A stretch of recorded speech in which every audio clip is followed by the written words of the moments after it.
มันนี่ก็มาเล่นบนบ้านเนี่ยตัวย่างเนาะมันกินซอยจุแล้วมันเนี่ยงัวสดๆเลยทำกับกาบ้านเมื่อกินเด็กมันจะเป็นแล้วมันเนี่ยดีไปกินนี่ครับนี่นี่คันเทน่าเสร็จแล้วเป็ดมันกาแฟเลย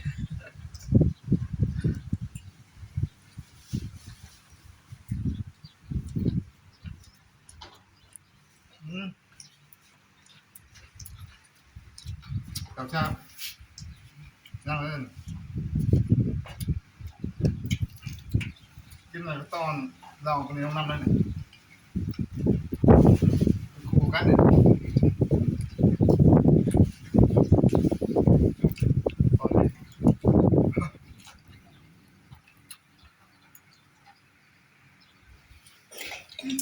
ต้อง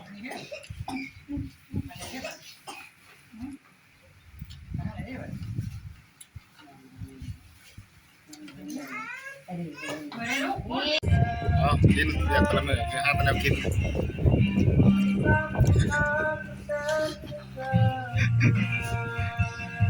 เรียกตะมือห้าตะแนวกินกินเดียวตะดิบกินกันยังสปิดปอบ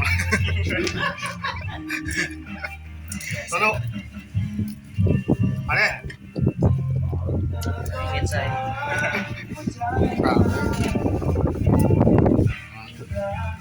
คืออย่างนั้นเงียบๆเนาะคุณเขายังบอลมาผมจะได้อยู่กับคุณ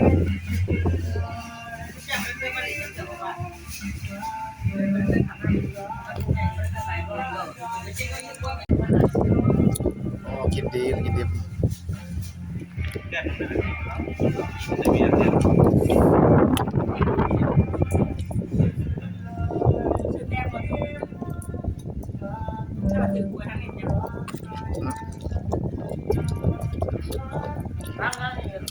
ของแก้มโอ้มาคืนในนอกก่อนเนาะขนาดสู้เราสู้เบียร์นะช่วงนี้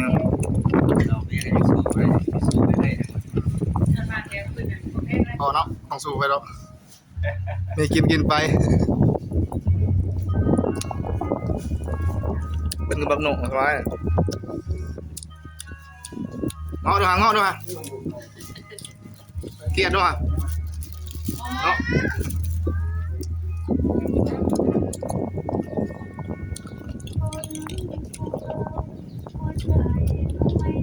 เกิดกินมาตั้งสองล่างเนาะ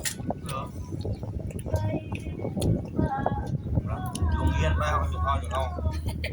เปิดประมาณ6 แก้วเดียวมันเมาแล้วไปวันเมาไปสกินบัตอันนี้เดี๋ยวเบิดโอ้ยกูมากินน้ำ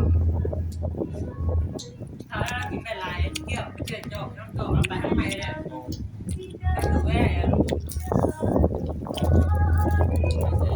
เมาหรอวะจะเมาหรอจับจอกน้ำจอกจะเกิดมายังเคยเห็นเราเมาเสียเดียวเคยเมาเคยเห็นเรากินเมาแต่เมื่อก่อนกินนกกินบ่เบียร์นกโอ้ใหญ่ก้อนเริ่มโดดเห็นเลยก็มุดเริ่มมาแล้วเริ่มแนบหนาแล้วจะได้ยังไปแจกก้อนเป็นยังไปเนาะ